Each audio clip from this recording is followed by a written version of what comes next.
Welcome. In Module 1, we explored our component parts and the relationship between those parts that support why we're doing what we're doing. In this module, we will go into detail about how you can utilize different assessment and evaluation tools. You can use these for any form of therapy or exercise that you do. Assessment is important because you need to know where you are starting in order to understand where you are ending up. Sometimes, when symptoms disappear, we forget they existed and downplay how severe the problem actually was to begin with. Sometimes we falsely attribute changes to external causes, so it's important to document all of your experiences. Really celebrate how far you've come by creating a clear picture of where you are now and all along the way. Assessment is also important because we can't control what life throws at us, and there can be setbacks or new injuries or aches and pains that arise along the way. Be curious about these things and don't let them halt your progress. Through the bit-by-bit progress, you are also building resilience against future bumps so they don't feel like such a big setback, so you can bounce back faster. I see it over and over again. How we are able to be in the world and relate to others changes when we are moving better and feeling better. Having these tools helps your inner self feel safe because you are now equipped with tools and resources to support yourself when things go a little sideways. And they will. Before I explain how to use the assessments, take a moment to think about why you are doing this program. What can't you do now that you wish you could do? And how will your life be different when you resolve the pain? Put the video on pause and jot down your answers. Then post your answers somewhere you can look at them every day.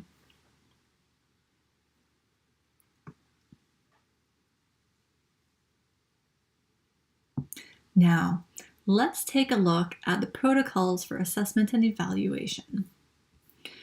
I recommend that you print out these forms so you can access them easily and come back to them often. So I ask that you answer the questions to the best of your ability, and these will help to establish a baseline and provide information about the efficacy of the stimuli. And the stimuli are the practices. These are the movement practices, the breathing practices, and you want to repeat this before and after every practice. So I think there are maybe 17 or 18 practices. So ideally, you're going to do this 17 or 18 times. But ultimately, it's up to you. You might choose to do this beginning part particularly before you start the practice. And then you're going to do a series of them. Maybe you do all of them. And then you're going to come back to this assessment and then see where you're at. So I'm going to show you one that has been completed as an example. Can I find it here? Okay. So this one has been completed by a client of mine. So I'm going to show you with the answers written in, and hopefully that helps make it a little bit clearer about what you're supposed to do. So we're going to start by assessing body sensation. So these are physical felt sensations in your body. And at one end of the spectrum is no pain, and the other end of the spectrum is the worst pain that you could experience. And so because pain is subjective, you can use your experiences by filling in along the line so you can know exactly where you are. So the worst pain, what is your experience of that, or what do you imagine that to be? And so you can kind of write in what that would be. What would a 5 be? What would a 3 be? What would a 10 be, or a 7 be? And if you're not sure right now, this is something that will come as you go along. So this client who I was seeing at the beginning, before we started any movement, anything like that, I said, okay, so where are you in terms of body sensation? What are you feeling? So she said, right now I'm at a 7. So we have to qualify this. So what does that mean to this particular person? How do you know you're at a 7? So she said, I'm currently experiencing, I'm in a place where all movement hurts, and this is a sharp stabbing pain. So it's pretty uncomfortable. And I said, well, where do you want to be after all is said and done, after today's practice? Well, I would like to be at a 5. Ideally, right, we don't want to have any pain, but to her it felt realistic after today's practice, or after that day's practice, that she wanted to be at a 5. And I said, okay, well, how do you know that you're going to be there? And this person said, I will be able to move with less intense pain. So at that point in time in her life, she couldn't really imagine being pain-free, but she could imagine having the pain being less intense. So that's where she is, that's where she's working, which is great. And then we went through a series of movements. And after the intervention, I said, okay, so you've done some work. Now, how are you feeling? And she said, okay, I believe I'm at a 3. So again, how do you know that you're there? Can you qualify this? And this person was able, she said, I can rotate and lift my arm without pain. So this was huge. This was beyond her expectations. And it's important to recognize what our bodies are capable of. So here she's experiencing that, she can do something without pain, which is awesome. So our body's showing what is possible physically. And it's also important to look at body energy and mind energy. And so for some people, these are similar. You might have similar or same answers. And for other people, they can be different. And so our scale is a little bit different for energy. So our energy at one end can be really lethargic, heavy, dull, tired, unmotivated. So this is kind of at one end. And then at the other end, it's that kind of erratic, spacey, untethered, feeling disconnected or dissociated, which is the other end of the spectrum. And then in the middle, there's neutral. So then we have to figure out, what does neutral feel like? And then, 2, 3, 4, and 6, 7, 8, 9. And so this might become more apparent as you get used to thinking about or experiencing what your body energy is and your mind energy. So at the beginning, before we started any type of practice, this person self-assessed them at a number 2. And they recognized that they felt really tired, can't do most tasks, and had 0 motivation. And then this person wanted to be at a 5. And they felt a 5, the neutral, they would feel they had more clarity and more energy to get their chores done and have energy to focus on work. And then, so we did an intervention, we did some practice, and they felt that they ended up at a 6. So that's pretty close, that's really good. And so I said, how do you know that you're there? And this person said that it feels possible that they could do a couple tasks on that day without feeling like it was going to be a big effort or that they would have to put in a big effort to do that. So a relative amount of ease. So that's really, really awesome. So that was their body energy. We also checked in with mind energy at the beginning. So even though their body was feeling really tired and sluggish, their mind energy was kind of at the other end of the spectrum. She couldn't focus, was feeling untethered, ruminating on worries. So even though the body is tired, her mind is racing, which makes a lot of sense. And then she wanted to be at a 6. So again, we have to identify what is the 6, how will you know that you're at a 6? And she thought, I'll feel calmer and more peaceful. Great. So she did the practice. After the intervention, her number was a 7. So I said, okay, well, how do you know you're at a 7 as opposed to a 6? And she said, I feel more present and my mind isn't racing as much. So there's still thoughts. She could still recognize that there's thoughts there, but they slowed down and she's more able to be in the moment. So I really recommend that you print out this page many times and have it handy as you go through each of the practices. Because sometimes what happens is we do one of the practices, we feel really, really good. We recognize that the pain has gone away. Our body has shown us something really amazing. And then we go on to the next practice, and then maybe the pain returns or something feels a little bit different. And so that can help us recognize that maybe that particular movement was not the best one for us, or maybe there was a yellow light or a warning signal that we missed within that practice that made us feel worse. And so I'm going to explain the yellow lights to you in a moment. But just keep that in mind. This is why it's important, especially when we're dealing with pain, to develop as much awareness about what we're doing and what we're experiencing so that we can develop a program for ourselves that's going to really, really support us instead of just doing something for the sake of doing something and not really understanding why we're doing it or how it's helping us. So before we get into the yellow lights, I want to talk about the body diagram. And so this is where at the very beginning, we map out all the physical sensations that you're experiencing. So you can print this off, and there's no right or wrong way to do this, but you're going to map out where you feel any aches, pains, dullness, tingling, tightness, where you have any injuries.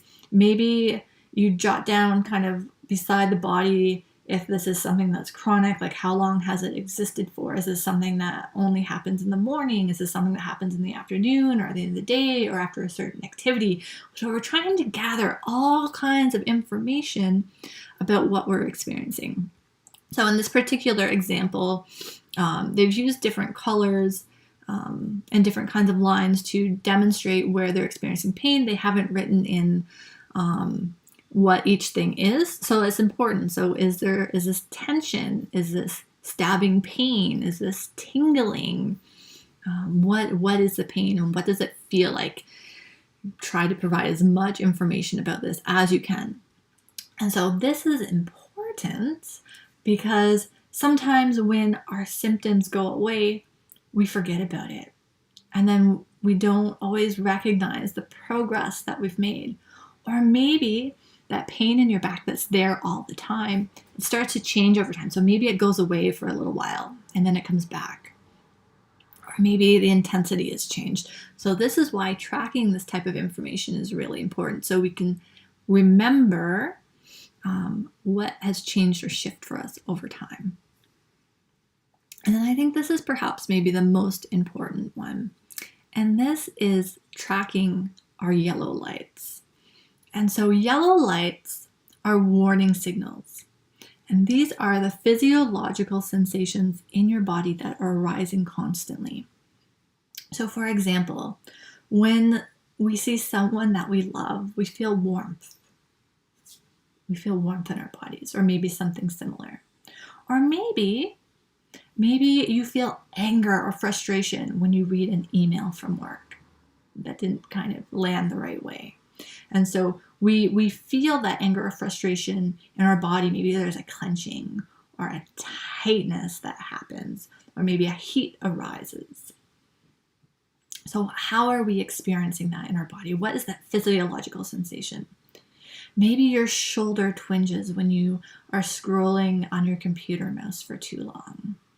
Maybe the way you hold your child or carry a heavy purse builds up tension in your neck or your shoulder or in your back, right? So all the thoughts that we have, all the beliefs that we have, all the interactions that we have with other people elicit different sensations in our body. And certain sensations or certain signals, if we keep ignoring them, then eventually we end up feeling crappy. We have that intense, sharp, stabbing pain, and maybe that keeps us in bed for days. Maybe we've forgotten what feeling good feels like. Maybe we're just in the intense pain all the time. And so if that's the case, then doing something differently, doing some of these practices can maybe start to move us towards feeling good or feeling better. And then when we get to that state of feeling better, then that's going to be the green. And then this yellow line is where we experience the yellow light. So there's something that happens in between feeling better or feeling good and then that feeling crappy or the intense pain. And so sometimes these can be really nuanced, they can be really subtle, and they can be easy to miss. And so we have to be really compassionate with ourselves at the same time. So sometimes, I guess for example, yellow lights could be a twinge, or it could be fatigue, or a dull ache, or tension, or tightness. It's going to be unique and different to each person. But when we can start to notice what else is happening around the same time that you experience that signal or that yellow light, then it becomes an opportunity to intervene at that moment to prevent you from moving back into that full-on pain. So let's use the example of a twinge. So I had a client who was in the experience of like feeling kind of pretty crappy all the time.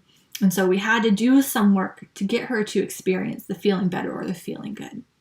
And then it took a little bit of time to figure out what some of the yellow lights were. So she noticed that after a little while, she would feel a twinge.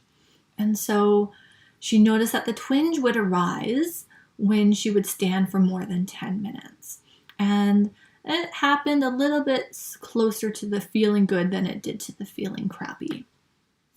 And so when she started to feel the twinge, then she would intervene with a movement practice, and then she would go back to feeling good.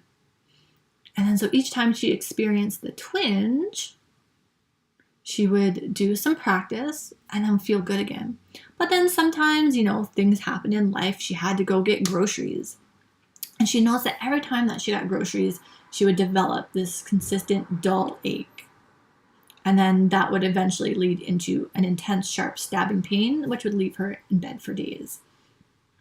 And so it became a practice of knowing, okay, I have to get groceries. I can't avoid this. So before she went to get groceries, she would do some practices to sustain her through the grocery shopping practice.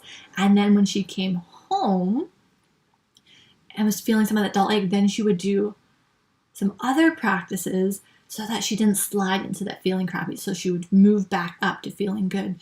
And so we want to start to shorten that gap between the feeling good and feeling crappy.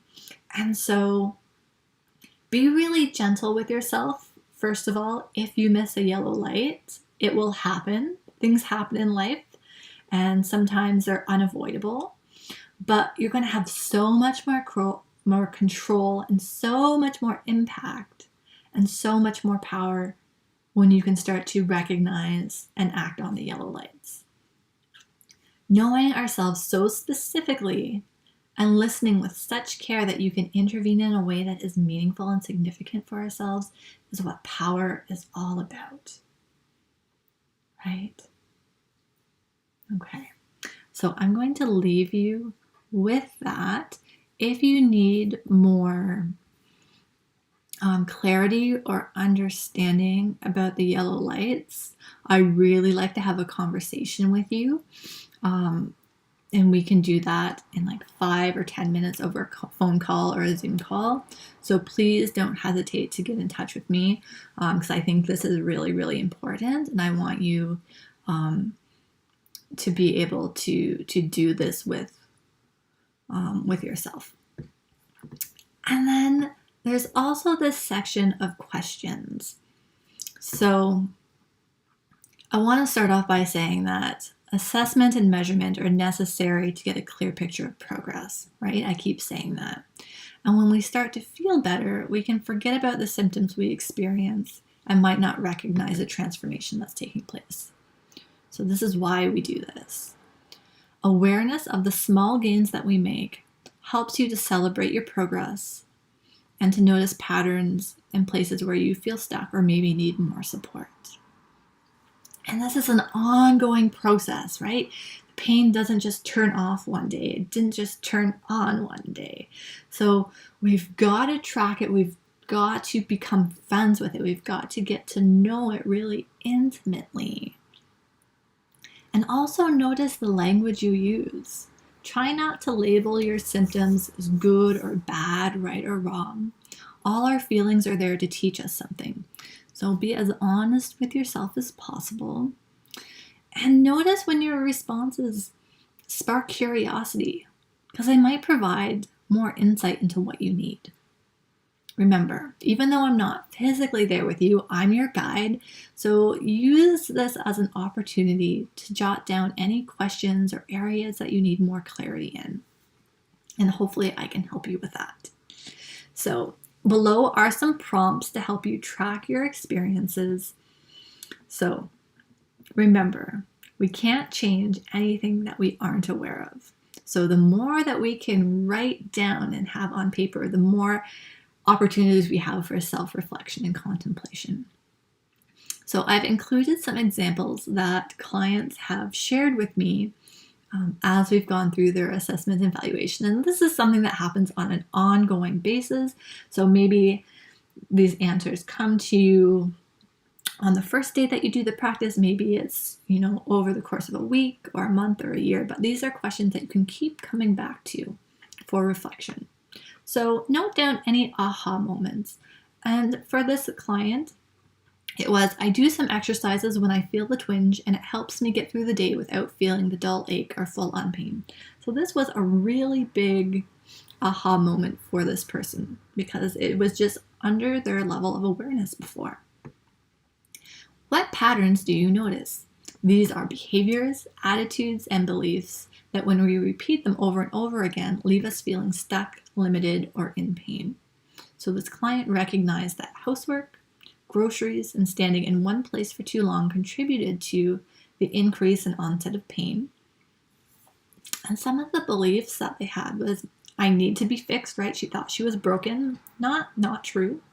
She thought that there was no way out of pain. Also experienced that wasn't true. And when I feel tired, it's hard to get motivated. Yeah, fair enough. So we need to find ways to increase our energy without a lot of effort so that we don't fall back into feeling tired. And that's where resilience starts to build and energy starts to flow more freely. Is there something you want to add in your life that is nourishing and supportive? Is there something you want to subtract that will make life more nourishing and supportive?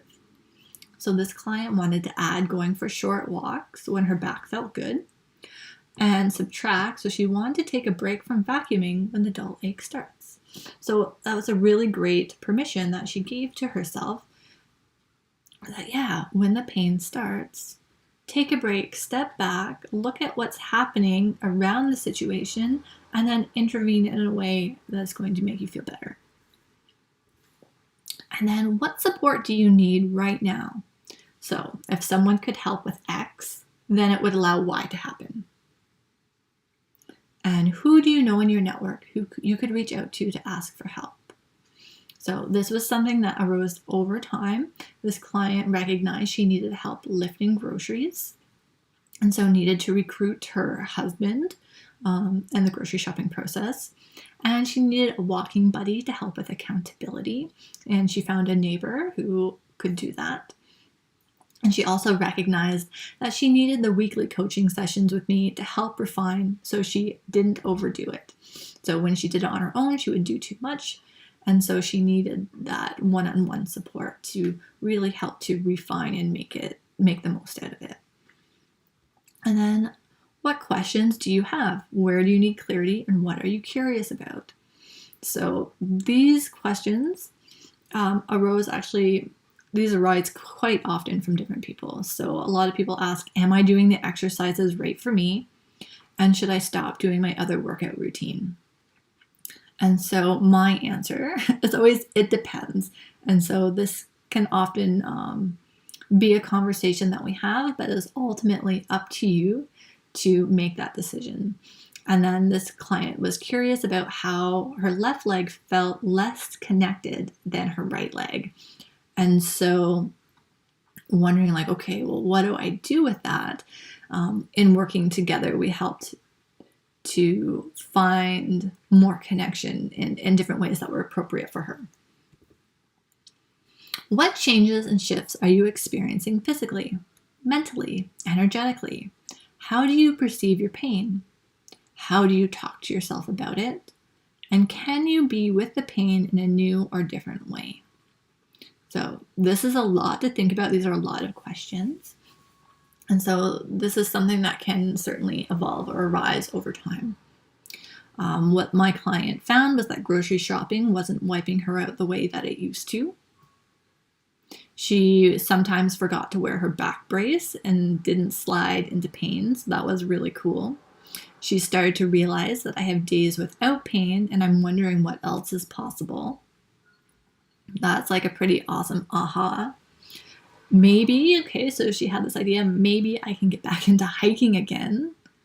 So that was really, really awesome. And in fact, she started getting back into like hiking for several hours at a time without her back brace, which was incredible, or is incredible. And she also recognized that when the pain does come, she feels less scared because she knows it's just temporary and that she missed some yellow lights.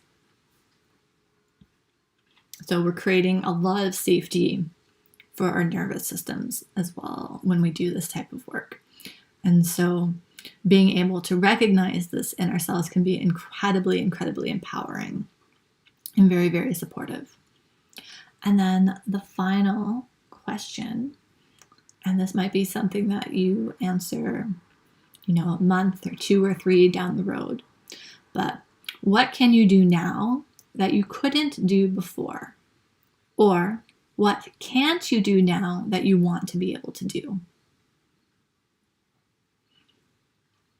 And so this client noticed or said that I bring awareness to the 3 points of my feet when I'm standing, and it changes how I experience standing.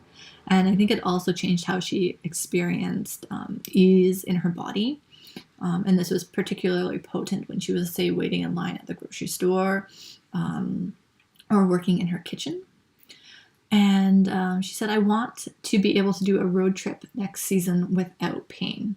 So that was a really great motivator for the work that we were doing together. And in fact, she did a road trip from Nova Scotia out to Alberta to visit with family, and had a great time, pain-free, because she had the tools and skills to take really, really good care of herself. So there you have it. Those are all the assessment and evaluation protocols that I use with my private clients and that I use through all my self-guided programs. So I encourage you to print those off, keep them handy, and come back to them often.